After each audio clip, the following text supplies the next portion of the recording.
Bismillahirrahmanirrahim. Assalamualaikum warahmatullahi wabarakatuh.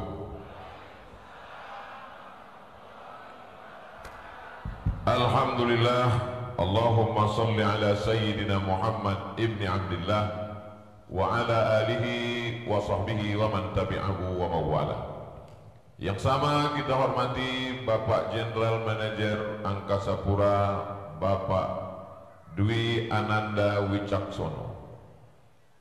Bapak-bapak, ibu-ibu, para asatiz, insya Allah semua yang berhadir ini dimuliakan Allah Subhanahu wa Ta'ala. Amin ya Rabbal Alamin. Tema kita pagi ini adalah optimis dikaitkan dengan perubahan. Yang namanya perubahan itu sesuatu yang baru. Dan biasanya kalau baru orang pasti optimis. Mobil baru, rumah baru, bini baru. Maksudnya istrinya udah meninggal. Ibu jangan pesimis. Jadi optimis itu apa? Optimis itu adalah cara pandang melihat sesuatu baik, itu optimis. Gimana menurut Anda 2025? Ya paling gitu-gitu aja.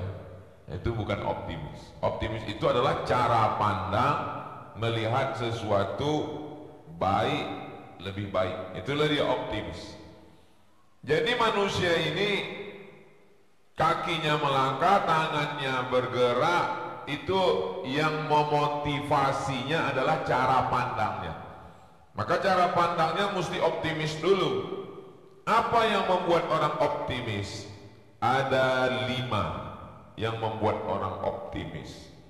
Jangan kemana-mana, kita lanjutkan setelah yang satu ini. Saya memberikan materinya 40 menit. Nanti setelah itu kita dialog interaktif. Yang pertama yang membuat orang optimis itu adalah mau nggak mau, suka nggak suka, karena memang manusia ini materi. Materi itu artinya benda.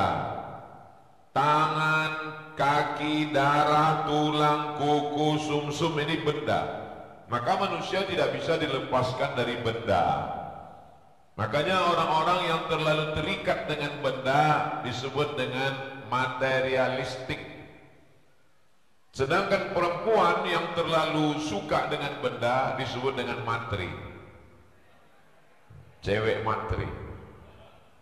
Terlalu kebendaan. Saking manusia ini terlalu kepada benda, sampai Tuhannya pun benda. Tuhan itu tidak benda, tapi dia mau Tuhannya dalam bentuk benda. Ah, masa iya Pak Ustaz ada orang mau Tuhannya benda? Lihat dalam surat Al-Baqarah. Ketika Nabi Musa membawa Bani Israel nyebrang dari Mesir ke Palestina, apa kata orang Yahudi? Ya Musa, wahai Musa, lan nu'mina laka hatta narallaha jahrah. Kami tidak percaya kepadamu sampai Tuhan itu bisa dilihat. Yang bisa dilihat itu benda. Jadi yang membuat orang optimis yang pertama itu benda. Ada peningkatan. Apa bendanya? Gaji naik. Apa bendanya? Uang belanja meningkat. Kenapa semangat? Berangkat umroh. Nah, ini semangat karena benda semua ini. Jadi kalau ada orang mengatakan kita ini orang beriman, jangan melihat benda. Loh, gimana nggak melihat benda? Tadi saya habis makan nasi kebuli, benda, kambing, nggak usah saya ceritakan ya, karena benda ini yang membuat orang jadi iri, ini benda. Nanti kalau semangat kerja ada bonus, ada mobil, ada uang tunjangan. Kenapa orang semua mau jadi wakil rakyat? Ya karena benda. Ada rumah dinas, mobil dinas, istri dinas, benda. Jadi yang pertama membuat orang semangat itu adalah benda. Kira-kira kalau ada slogan menteri baru, gaji baru, bagus apa nggak bagus? Ini setuju semua nih. Benda. Saya sampai ke Masjid Al-Barakah, melihat masjid ini, dindingnya cantik, kaligrafinya bagus. Ternyata baling-baling pesawat masuk juga ke sini. Ini benda semua nih. Jadi kalau masih ada orang mengatakan kita jangan jadi manusia yang materialistik, nggak bisa. Karena kita memang tercipta dari benda dan kita hidup di sekitar benda. Maka yang membuat optimis ia juga benda. Maka guru-guru yang berprestasi berangkat umroh di Ma'had Az-Zahra, tempat saya mengajar, tempat Ustazah Fatimah. Memang kita berikan motivasi. Setiap tahun ada peningkatan gaji, ada sumbangan, ada insentif, ada tambahan. Jadi jangan lepaskan manusia dari benda. Yang tidak boleh itu adalah hanya mengedepankan benda sampai lupa nilai. Karena di balik benda itu ada nilainya. Itu yang tidak boleh. Saya kemari langsung diberi jaket anti delay.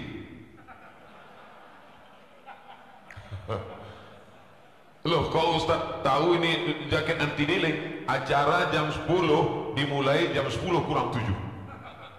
Nah, ini kan luar biasa. Benda, dengan benda kita menjadi semangat.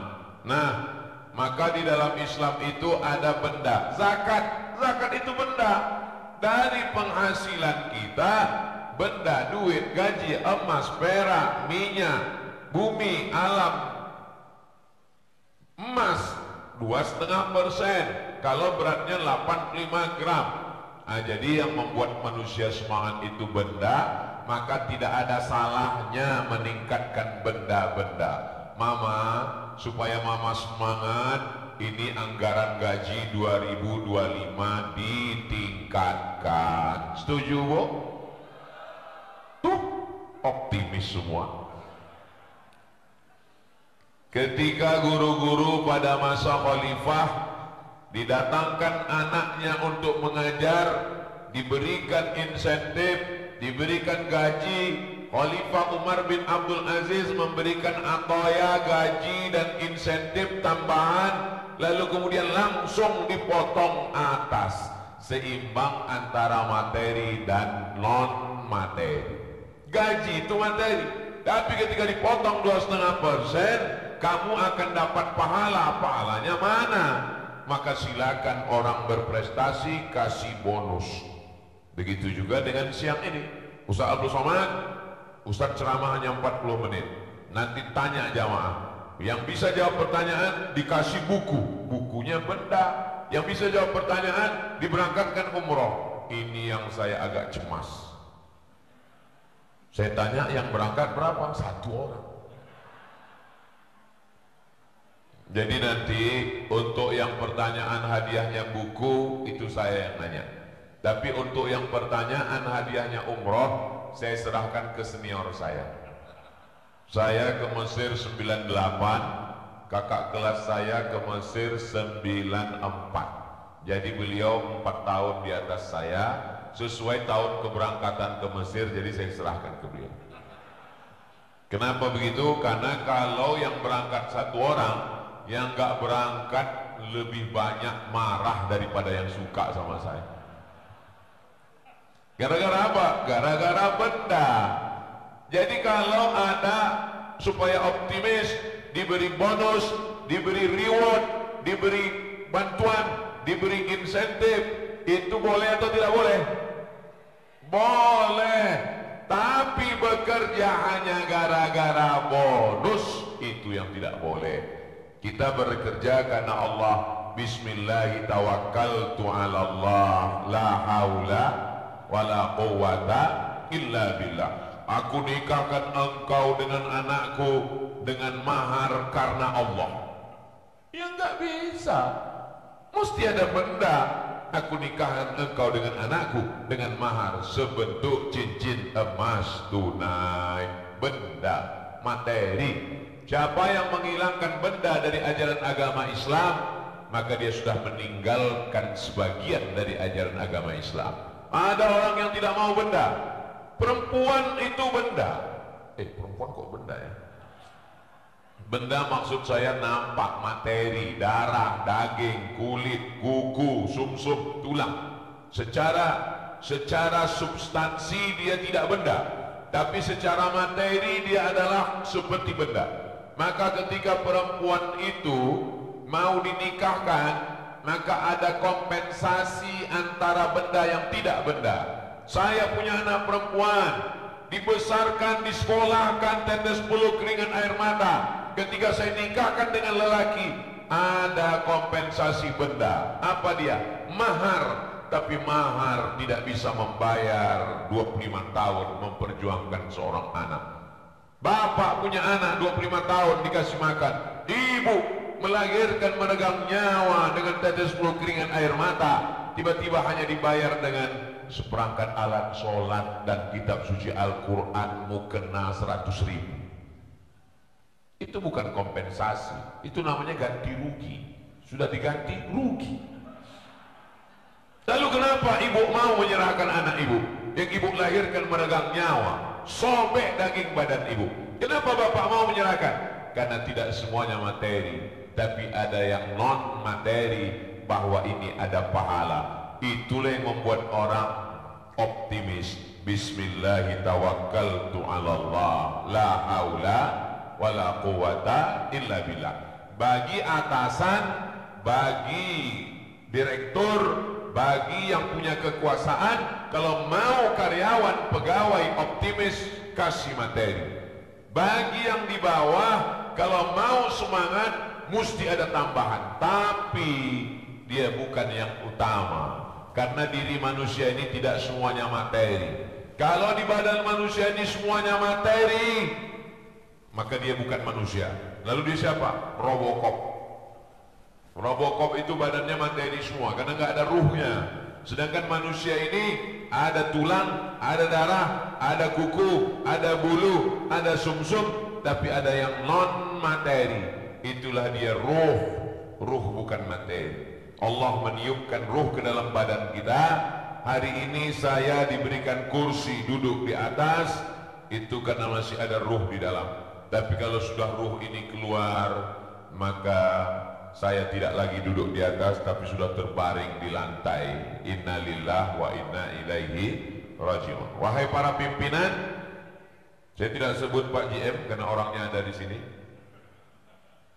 Maka silakan berikan reward, silakan naikkan insentif, silakan berikan semangat bagi yang berprestasi, bekerja, dapat ini, dapat ini. Tapi itu bukan segalanya. Ini yang membuat orang optimis yang pertama. Yang kedua, apa yang membuat orang optimis? Yang membuat orang optimis adalah target. Target itu yang membuat orang optimis. Kamu rencana gimana? Rencana saya umur 22 S1, umur 24 S2, umur 27 S3, umur 30 S3. S3 maksudnya bini. Ada target-target. Orang kalau tidak ada target, ketika ditanya gimana target ke depan, la haula wala quwata illa billah. La haula wala quwata illa billah itu diucapkan setelah target tercapai. Setelah target tercapai, lalu kemudian orang nanya, hebat ya prestasi kamu. Lalu keluar dari mulut untuk menghilangkan sombong, la haula wala quwata illa billah. Ini semua karena pertolongan Allah. Itu ada target. Ustaz Abdul Somad itu hidupnya pakai target. Oh iya, saya pakai target. Saya sampai ke Mesir 98. Nanti 2002 saya mesti selesai S1. Habis itu saya mesti cari-cari kemana S2. Target saya pertama S2 mau ke Baghdad, Irak. Kenapa Ustaz mau ke Baghdad? Karena Universitas Saddam Hussein gratis. Saya suka nyari yang gratis-gratis. Berangkat ke Mekah melaksanakan haji, kumpul sama kawan-kawan dari Irak. Betul, belajar di Saddam Hussein gratis. Gratis, man. Oke, nanti aku 2002 insya Allah akan ke Baghdad, Irak. Begitu saya tamat 2002, Universitas Saddam Hussein itu rata dengan tanah, dibom sama George Bush. Pulang saya, melanjutkan ke Malaysia, tapi hati saya tetap di Timur Tengah. Setiap buka www.google.com nyari beasiswa. Akhirnya berangkat lagi ke Maroko. Setelah itu berangkat ke tempat Ustadz di Sudan. Jadi kami ini 2 kali 1 alma mater. Sama-sama di Mesir, sama-sama di Sudan, dan sekarang sama-sama alumni Angkasa Pura. Bapak Ibu yang dimuliakan Allah SWT, ada target kita ke depan. Jadi dalam Islam ini boleh orang punya target. Ya, Nabi mengajarkan ada target-target yang mau dicapai. Mana ada Nabi Muhammad punya target? Oh, ini bukan orang ngerti Islam. Apa kata Nabi Sallallahu Alaihi Wasallam? La tuftahannal Konstantinia. Kalian akan merebut Konstantinopel. Targetnya nggak tanggung-tanggung. Ini kota Makkah, ini kota Madinah. Makkah di sini, Madinah di atas. Atasnya lagi Palestina. Nabi nggak ada bilang kamu akan merebut Palestina. Enggak, targetnya terlalu dekat kalau merebut Palestina. Kamu akan merebut Konstantinopel. Waktu itu kota yang paling hebat di dunia ini adalah Konstantinopel. Konstantinopel itu di mana Pak Ustadz? Sekarang Konstantinopel itu berubah jadi kota namanya Istanbul. Nabi punya target, la tufta'annal Konstantinia, kamu akan merebut Konstantinopel. Berapa lama baru Konstantinopel itu bisa direbut? 700 tahun. Tapi jangan gara-gara ini nanti setiap rapat Pak JF nanya, kenapa target kita belum tercapai? Nabi saja merebut Konstantinopel 700 tahun Pak JF. Ini saya mau ngasih tahu bahwa ada target. Karena target itulah manusia jadi semangat.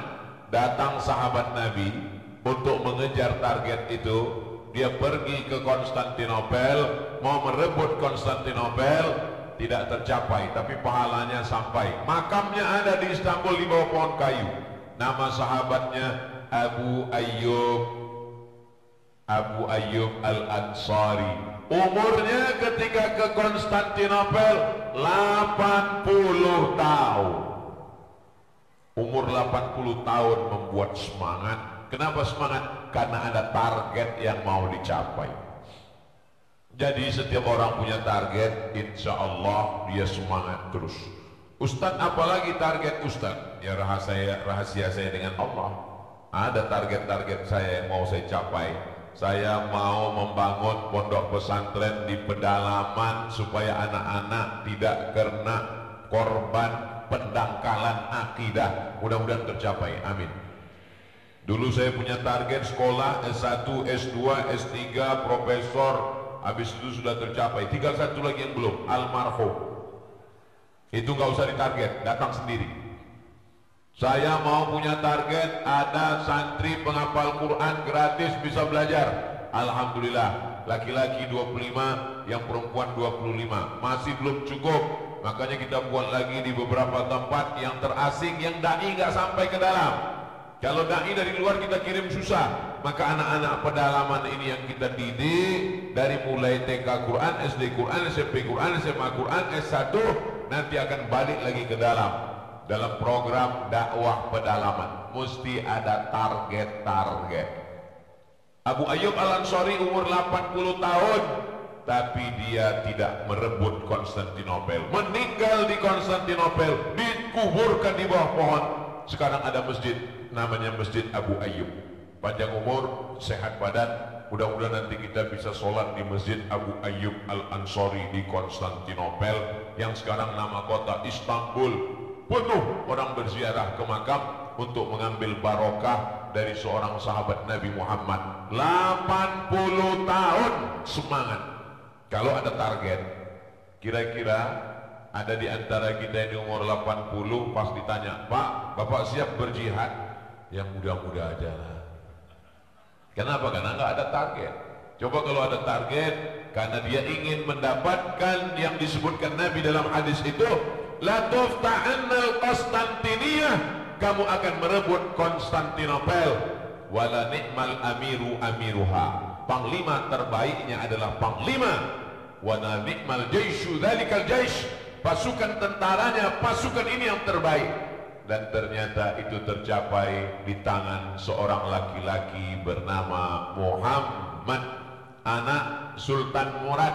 Karena dari generasi kakek-kakeknya Muhammad penakluk Al-Fatih, maka disebut dengan sang penakluk Al-Fatih. Umurnya 3 versi, ada yang bilang 19, ada yang bilang 20, ada yang bilang 21, karena ikhtilaf penetapan tanggal lahirnya. Tapi ketiga-tiganya muda, 19, 20, 21.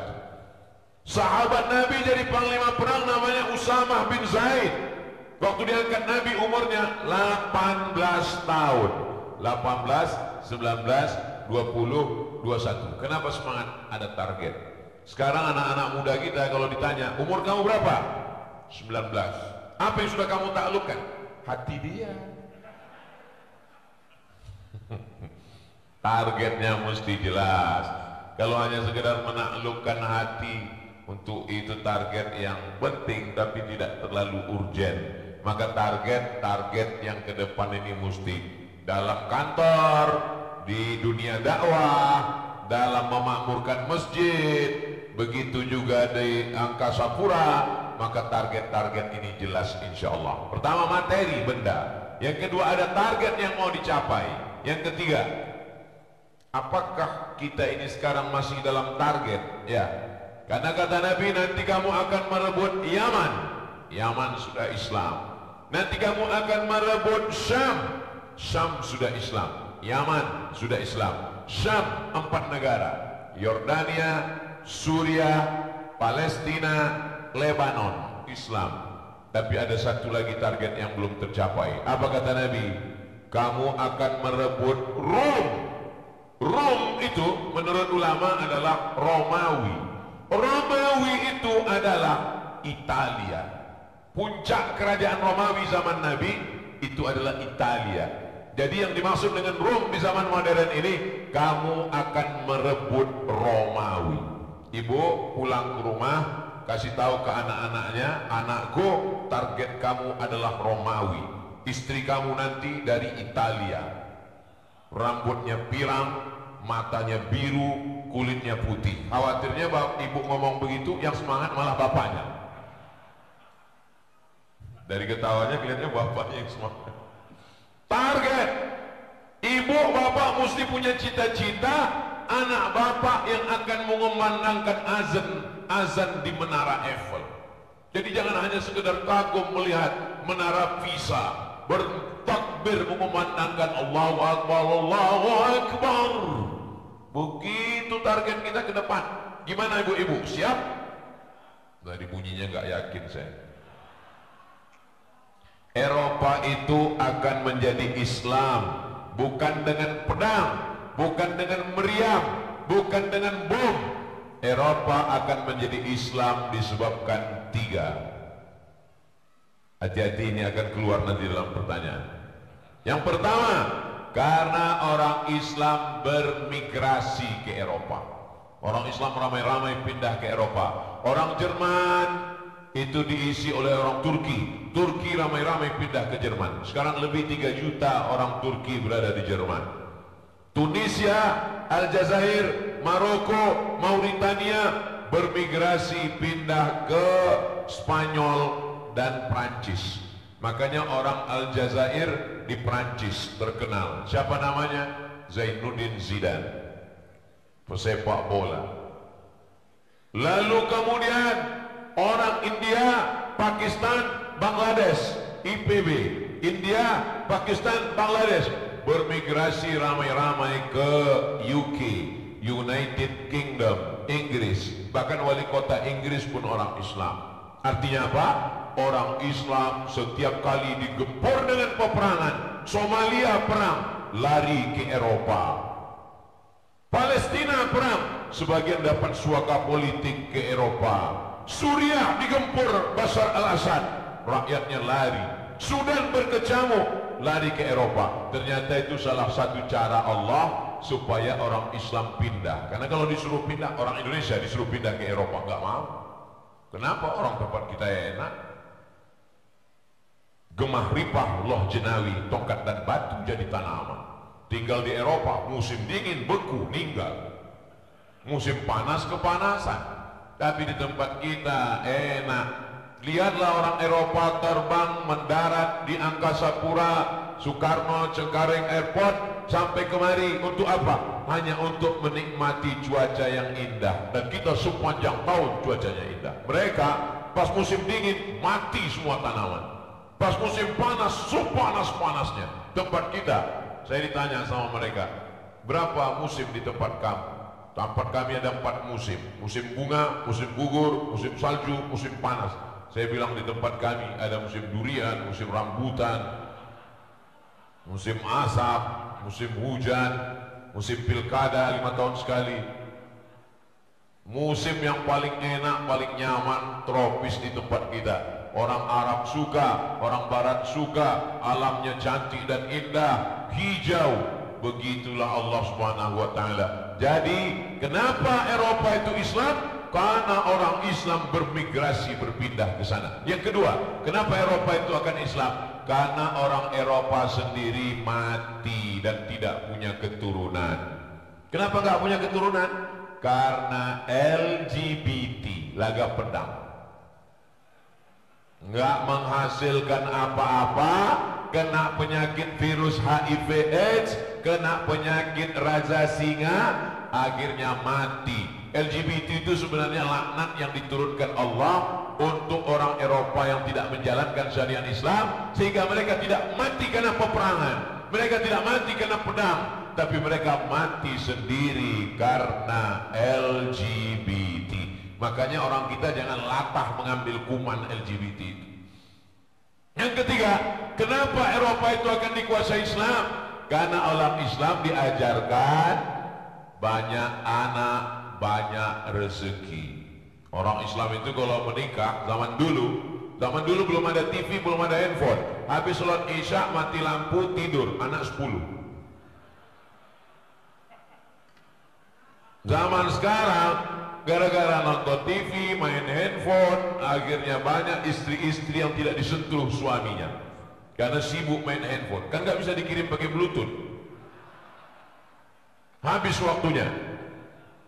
Coba ke antara kita ini tanya kakeknya dulu, saudaranya berapa. Almarhumah ibu saya anak nomor 10. Sepupu saya rata-rata 10. Orang Islam sampai jadi slogan di bangsa kita, banyak anak, banyak rezeki. Apalagi di musim pilkada hitungannya per kepala. One man, one choice. One man, one vote.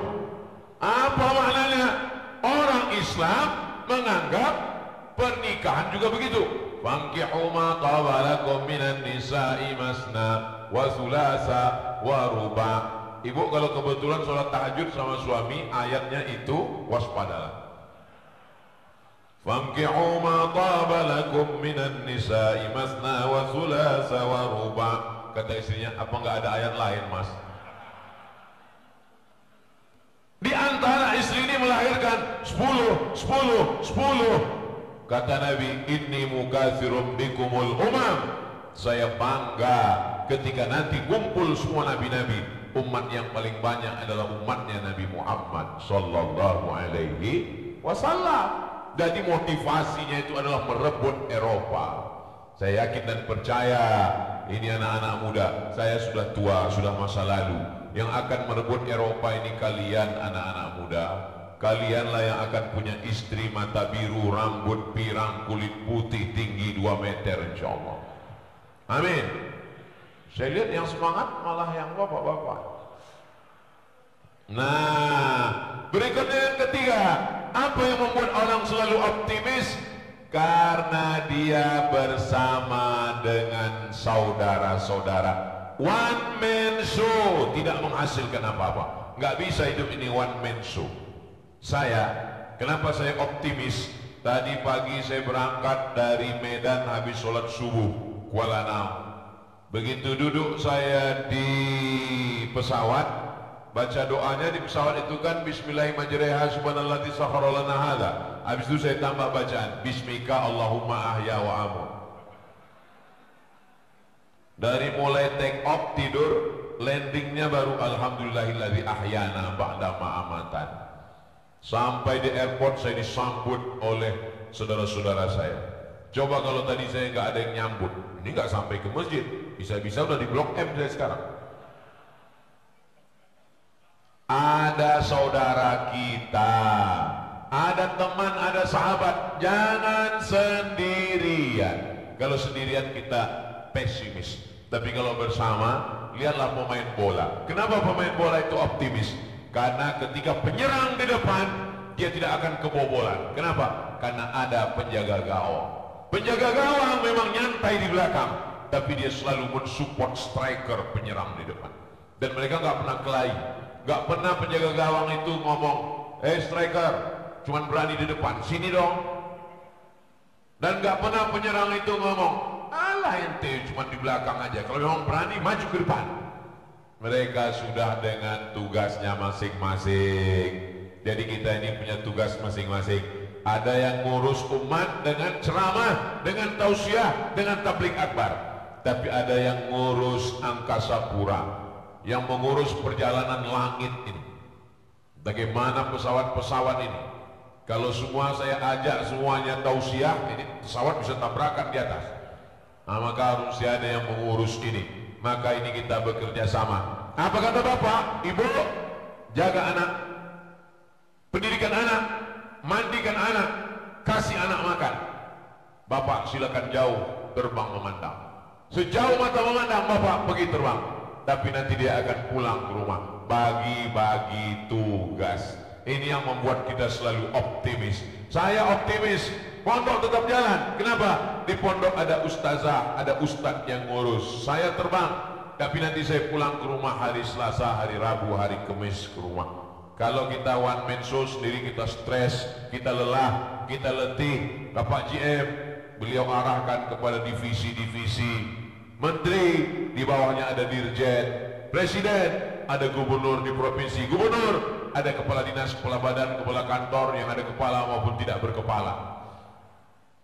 Kapolri, ada Kapolda, Kapolda, ada Kapolres, Kapolres, ada Kapolsek, Kapolsek, Babin Kamtibmas.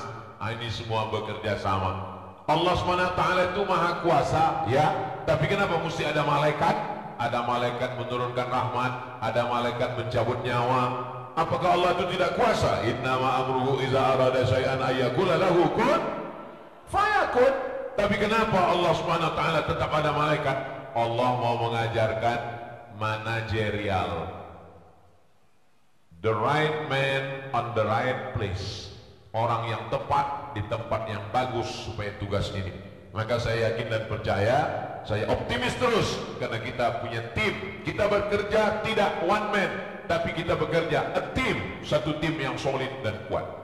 Yang keempat adalah di balik badan yang gagah perkasa ada pertolongan Allah. Apa kata Abu Bakar Siddiq?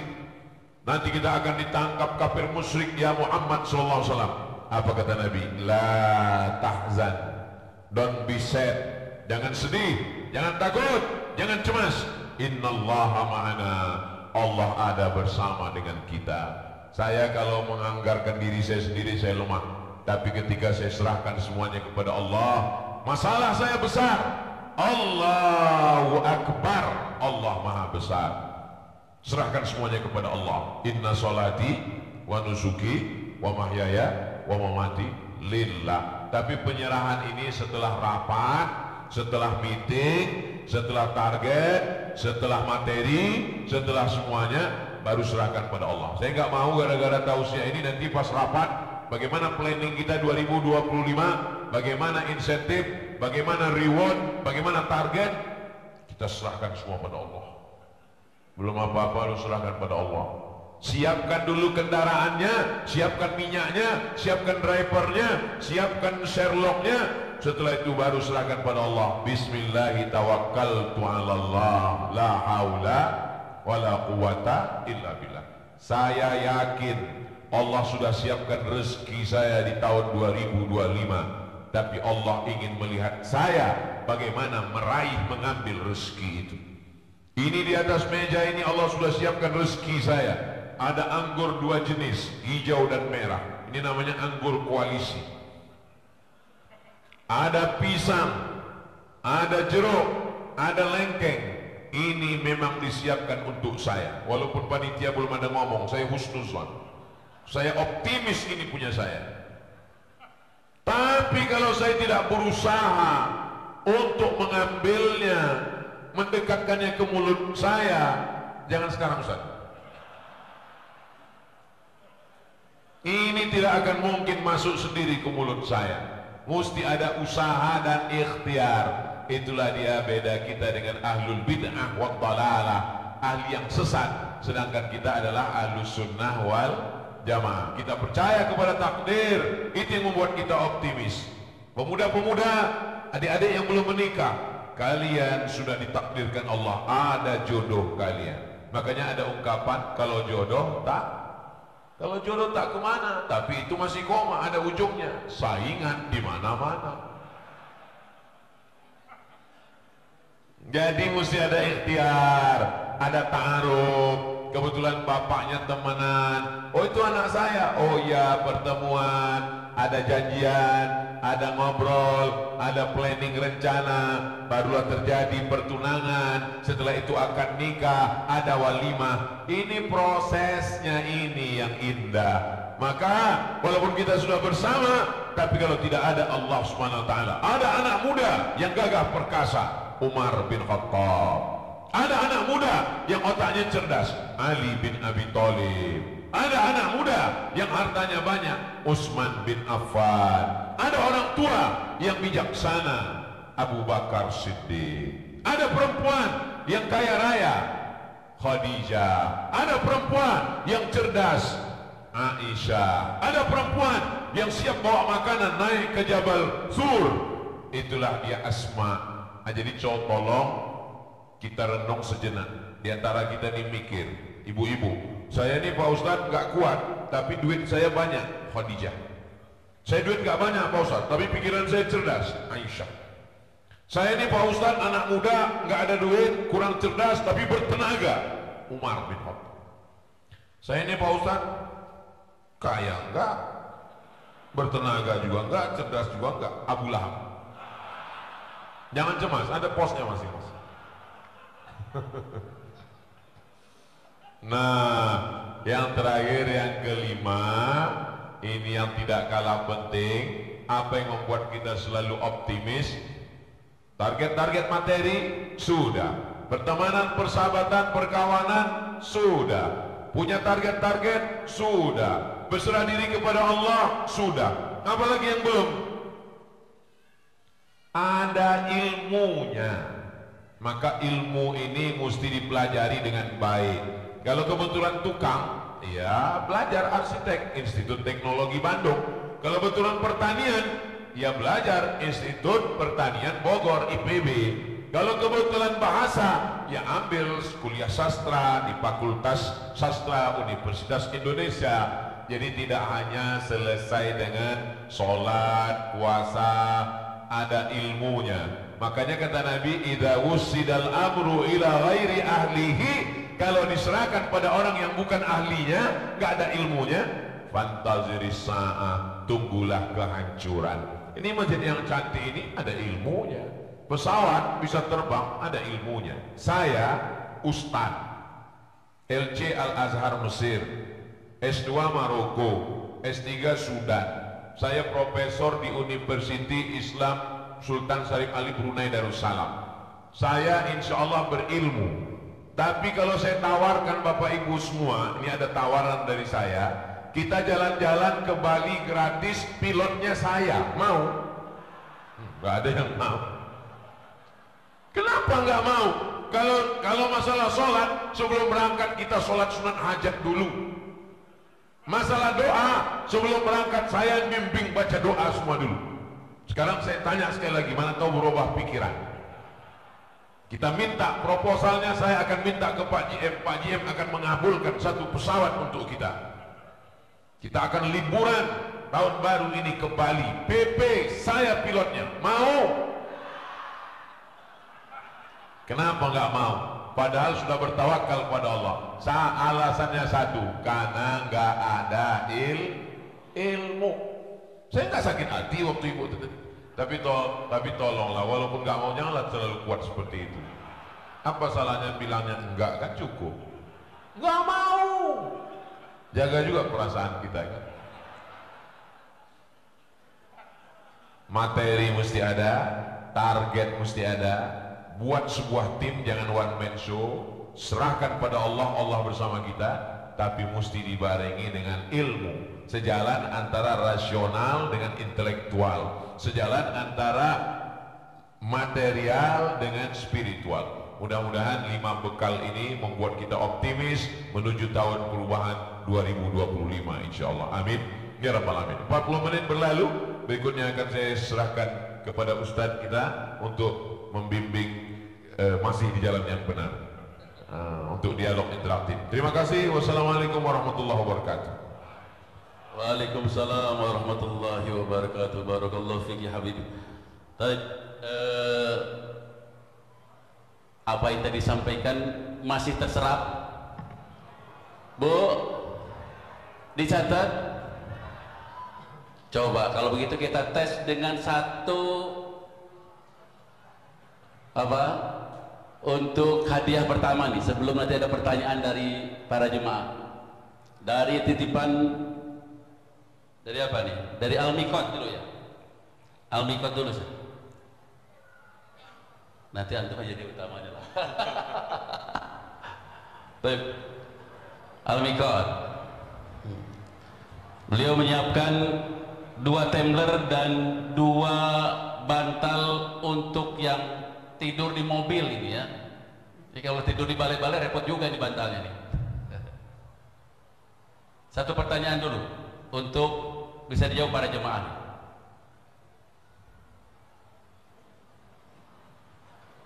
Baik. Siapa yang membuka Konstantinopel? Angkat tangan. Para panitia, wah panitia akan ngumpul sini. Banyak kan ini. Oh, yang ini. Iya, baik.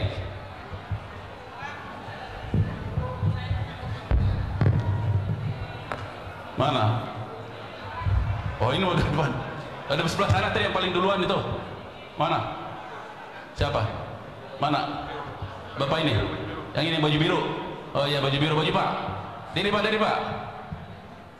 Sebutin Pak, namanya dari mana?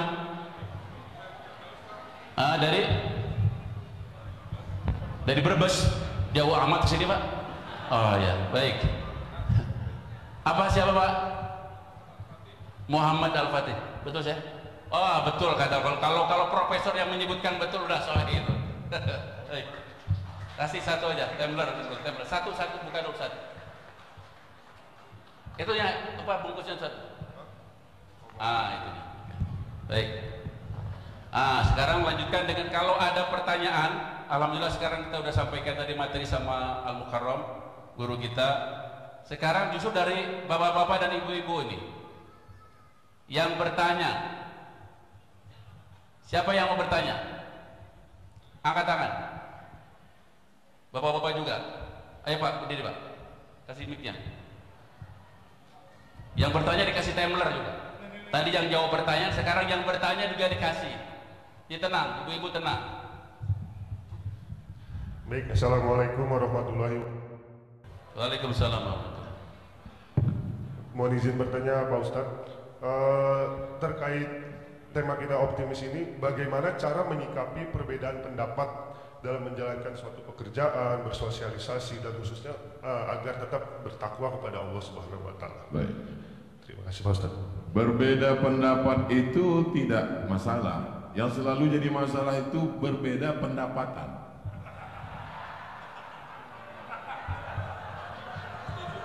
Jadi yang membuat orang kelahi itu adalah karena hasil dari berbeda pendapat menyebabkan berbeda. Nah, ini nampaknya paham semua. Bagaimana dalam Islam menyelesaikan perbedaan pendapat? Ada seorang sahabat Nabi berdua musafir sampai di tengah jalan, nggak ada air. Waktu sholat masuk, Allahu Akbar, Allahu Akbar. Kalau tidak ada air berarti kan tayamum.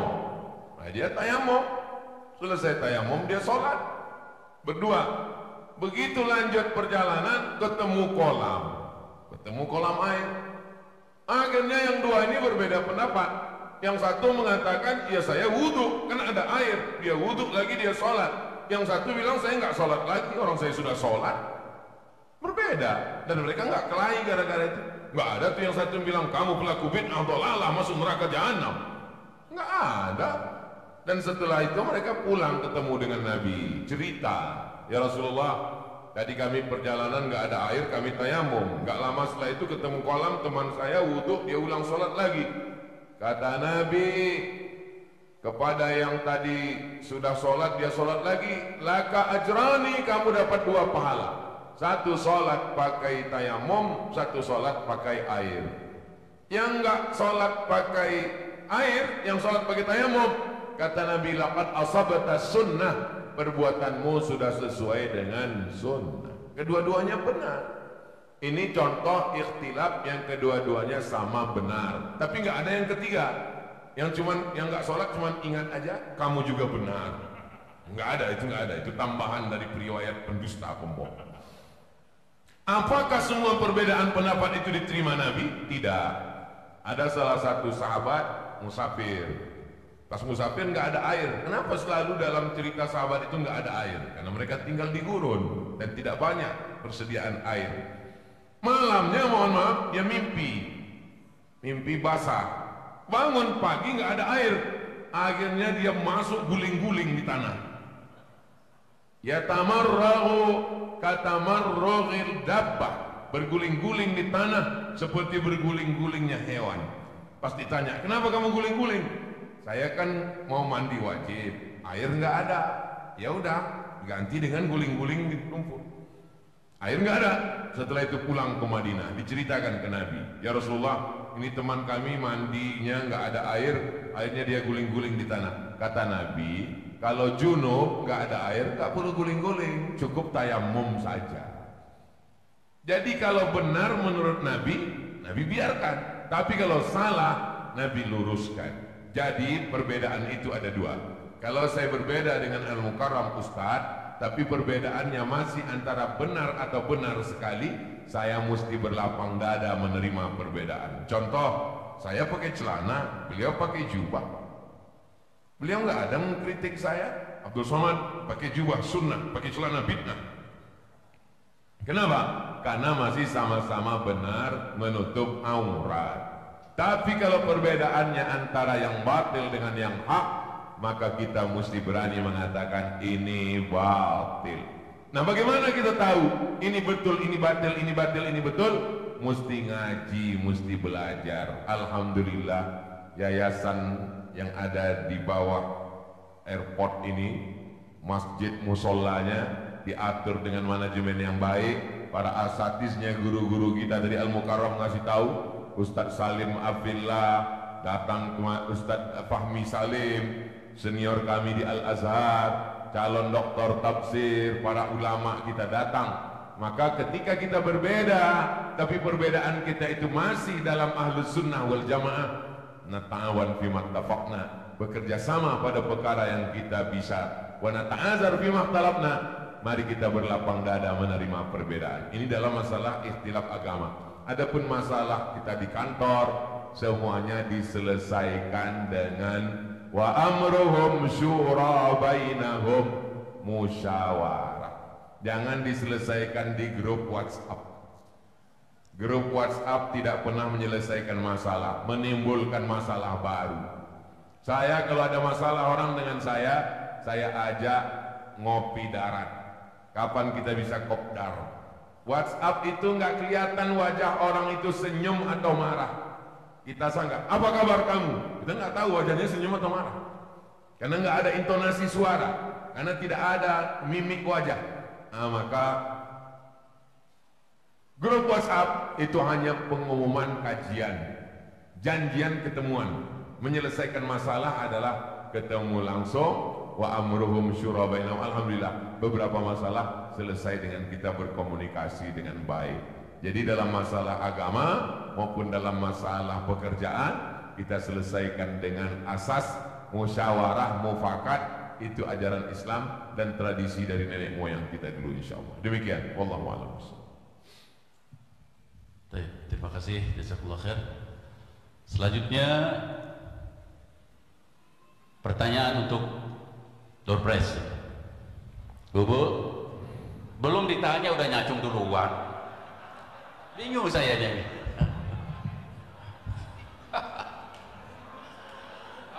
Pertanyaan ringan saja.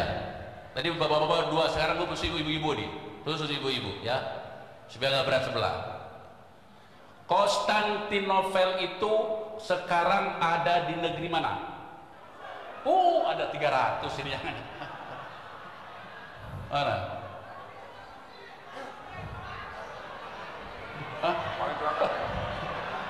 Gak kelihatan tiga. Ibu-ibu, bapak-bapak jangan.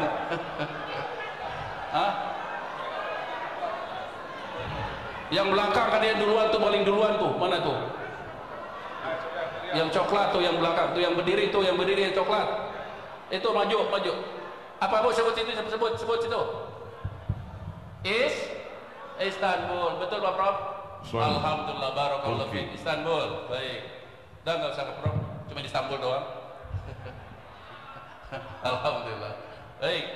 Nah sekarang bagian yang nanya. Siapa yang nanya? Oh ibu-ibu, sok baju merah, kerudung merah. Ibu, kerudung merah, awas jangan sampai lewat. Ya Bu, silakan. Bismillahirrahmanirrahim. Assalamualaikum warahmatullahi wabarakatuh. Waalaikumsalam warahmatullahi wabarakatuh. Berkaitan dengan yang diuraikan oleh Tuan Guru UAS tadi, Eropa akan menjadi Islam karena satu orang Islam berimigrasi ke Eropa, terus Eropa mati nggak punya keturunan, terus karena Islam diajarkan banyak anak, banyak rezeki. Pertanyaan saya, Eropa akan menjadi Islam itu kapan itu, Pak Ustadz? Terima kasih. Assalamualaikum warahmatullahi wabarakatuh. Itu yang punya teori namanya Bernard Lewis. Yang punya teori itu laki-laki namanya Bernard Lewis. Kata Bernard Lewis, waktu saya baca tulisannya di Maroko, waktu saya kuliah di sana tahun 2004, 50 tahun lagi. 2004 sekarang sudah 2024, berarti 30 tahun lagi. Kata Bernard Lewis. Bernard Lewis ini orang Yahudi. Itulah yang menyebabkan ketakutan Eropa. Tulisan Bernard Lewis tentang Eropa akan dikuasai Islam, akhirnya orang Eropa ketakutan nanti orang Islam akan menguasai Eropa. Ketakutan terhadap Islam itulah yang disebut dengan Islamophobia. Islamophobia, takut terhadap Islam. Orang Amerika, orang Eropa itu psikologisnya ketakutan. Takut. Dia kalau lagi duduk di pinggir laut, dia takut nanti ada makhluk dari laut ini naik ke atas menghancurkan kota, namanya Godzilla. Dia kalau lagi di tempat parkir sendirian di mall, dia takut mobil-mobil ini nanti akan berubah menjadi manusia menguasai kota, namanya Transformer. Dia kalau lagi ke kebun binatang, dia takut ini singa-singa ini akan mengamuk menjadi Mufasa dan Taka. Dia kalau lagi tengah malam, lagi ngelihat langit, dia takut ada makhluk langit yang lagi lapar, ilernya keluar mau menguasai kota, namanya alien. Jadi psikologis mereka ketakutan. Maka siapa yang sudah melawan rasa takutnya, dia sudah selamat. Dan kita, apa kata Allah? Orang yang beriman, la khaufun alaihim walahum yahzanun. Orang beriman kepada Allah, dia tidak ada rasa takut, dia tidak ada rasa sedih. Takut sama sedih apa bedanya? Sedih masa lalu, takut masa depan. Sedih mengingat masa lalu, takut masa depan. Orang Eropa duitnya banyak, rumahnya besar, mobilnya mewah, takut terhadap masa depan. Stres, depresi, insomnia, nggak bisa tidur. Orang kita nggak ada duit, baru di PHK, baru ngelihat ustadz langsung tertidur.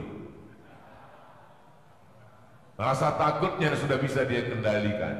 Nah, jadi itu teori bukan dari saya, itu orang Yahudi yang ngomong, namanya Bernard Lewis. Kenapa Nabi tidak bukakan aja rahasia? Nanti Mahdi akan datang tahun sekian, Nabi Isa akan turun tahun sekian, kiamat akan turun tahun sekian. Kalau semuanya dibukakan, kita ya udah nggak semangat lagi. Semangat itu justru karena masih rahasia. Sama seperti orang udah pacaran, udah nggak ada rahasia lagi, dia udah nggak semangat lagi. Tapi kalau masih ada rahasia, dia semangat. Nah, maka memang segala sesuatu ada beberapa yang dibukakan Allah, tapi ada yang dirahasiakan Allah supaya kita tetap semangat. Jadi termasuklah kapan hari kiamat, termasuk kapan mati. Seandainya mati itu dibukakan Allah, Abdul Somad akan mati tanggal 28 Desember 2024. Hari ini saya nggak di sini. Hari ini saya tetap semangat. Kenapa? Karena saya nggak tahu kapan saya mati. Coba kalau saya tahu Ustaz matinya besok, ini hari ini saya sudah meriang-meriang. Ini memang rahasia Allah SWT supaya kita tetap terus semangat. Demikian. Wallahu a'lam. Jazakumullah khair. Ternyata perkataan dari salah satu penulis orang keturunan Yahudi, Bernard Lewis, yang memprediksikan bahwa Eropa akan jatuh ke tangan kaum muslimin, diprediksikan 50 tahun atau sekarang mau mendekati 30 tahun ya. Mudah-mudahan ya Robbal alamin. Tapi jangan sampai Eropa Islam, Indonesia nauzubillah summa nauzubillahi min dzalik. Indonesia semakin kuat Islamnya. Amin ya Allah ya Robbal alamin. Baik. Pertanyaan yang dua pertanyaan sekaligus karena waktu kita sudah mendekati waktu sholat Jumat ini, kita perlu waktu hanya sampai setengah 12 closing semuanya dengan hadiah utama nanti akan disampaikan oleh beliau. Ini masih ada berapa lagi tuh panitia? Ada 15 lagi. 15. Pertanyaan singkat saja. Yang disebutkan oleh Ustadz dengan negeri Rom. Sebelah sini belum. Ini nih yang putih. Negeri Itali, terkenalnya Itali dengan apa Pak? Menara apa? Menara besar. Pisa. Oh iya, dikira menara besar. Baik, masuk. Ya. Barakallahu fiik, jazakallahu khair. Ya. Baik, Ibu karena nanti saya kasih. Sahabat yang tadi berjuang sampai dengan usia 82 tahun ya, 80 tahun. Namanya siapa? Tuh yang pojok paling belakang. Siapa? Ayo, ya, Ibu. Berdiri sebutin namanya. Betul, jangan yang lain jangan jawab. Ya, siapa, Bu? Udah sebutin aja. Abu Ayyub Al-Ansori. Barakallahu fiik. Udah, cukup. Sekarang pertanyaan lagi. Ada yang nanya? Yang belakang, ya. Ya, itu yang belakang. Ya, awak. Waalaikumsalam warahmatullahi wabarakatuh. Singkat, padat, bermanfaat.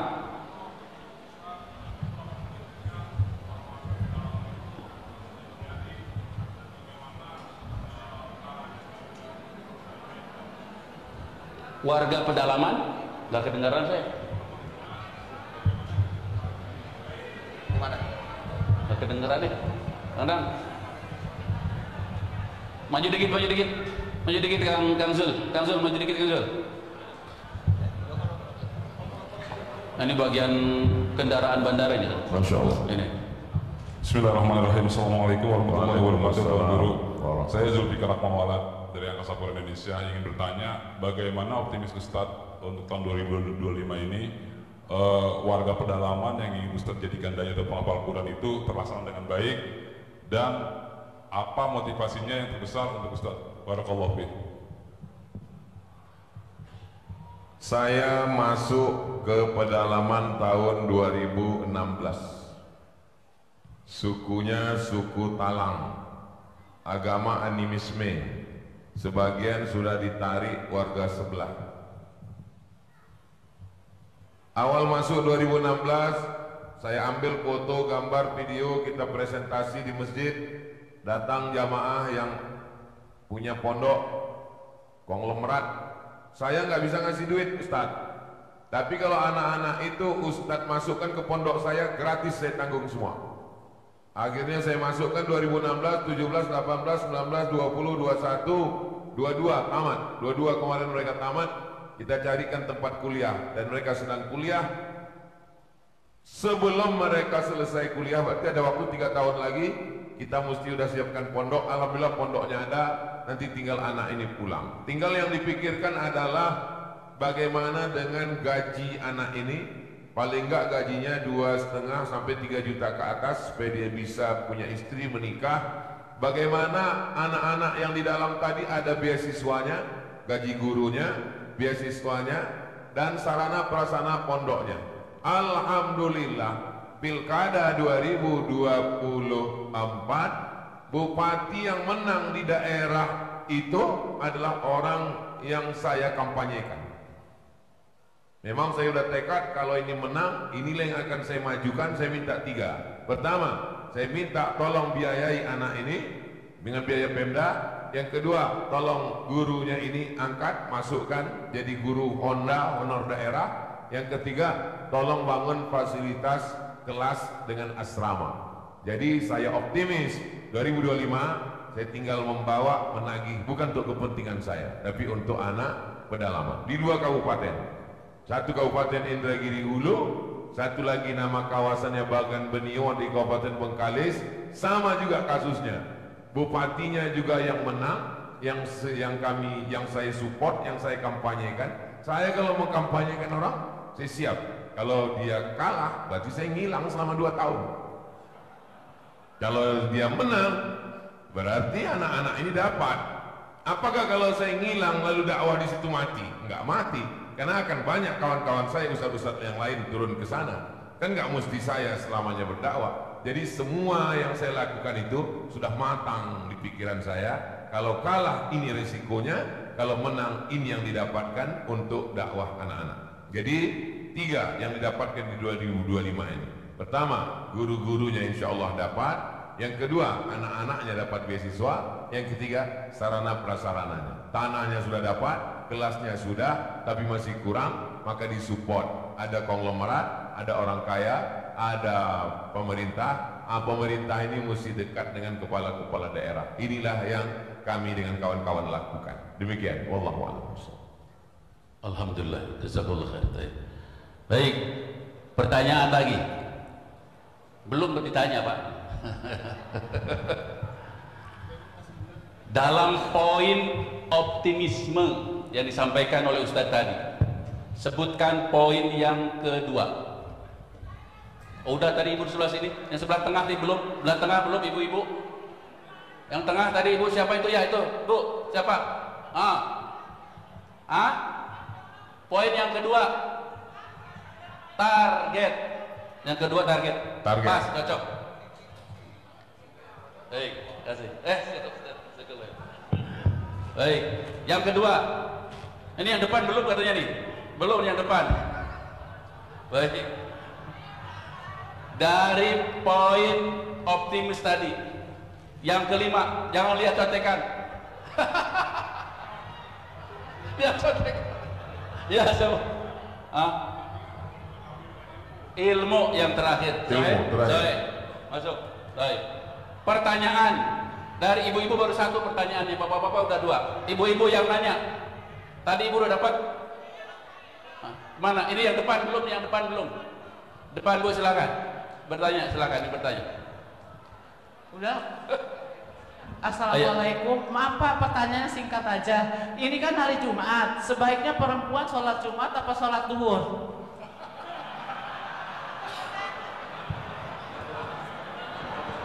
Man tarakal jumu'ata salasa marratin. Siapa yang meninggalkan salat Jumat 3 kali berturut-turut, tahawunan karena menyepelekan salat Jumat, meremehkan salat Jumat, taba'allahu ala qalbi, Allah mengunci pintu hatinya. Hadis ini hadis ancaman. Maka haram meninggalkan salat Jumat bagi laki-laki yang sehat, tidak musafir, tidak ada uzur, tidak ada kekurangan. Sedangkan perempuan, hukum salat Jumat tidak wajib. Kalau ada perempuan yang ikut dengar khutbah, ikut salat Jumat, maka dia tidak perlu salat zuhur lagi. Karena salat Jumat sudah menggantikan salat zuhur dalam mazhab Syafi'i. Itulah kenapa dalam salat Jumat ada qabliyahnya. Kenapa? Karena zuhur ada qabliyahnya. Kalau yang digantikan itu ada qabliyahnya, maka yang menggantikan juga ada qabliyahnya. Itulah kenapa salat Jumat bisa dijamak qasar, jamak takdim dengan asar. Kenapa? Karena salat zuhur bisa jamak qasar, jamak takdim dengan asar, maka yang menggantikannya pun bisa. Itu menurut mazhab Syafi'i. Jadi ibu yang salat Jumat nanti dia tidak perlu salat zuhur lagi. Kenapa perempuan tidak wajib sholat Jumat? Karena kalau perempuan wajib sholat Jumat memberatkan. Di antara beratnya suaminya nggak makan. Jadi yang sudah sholat Jumat nanti nggak perlu sholat zuhur lagi. Demikian, wallahu a'lam bishawab. Jazakumullah khair.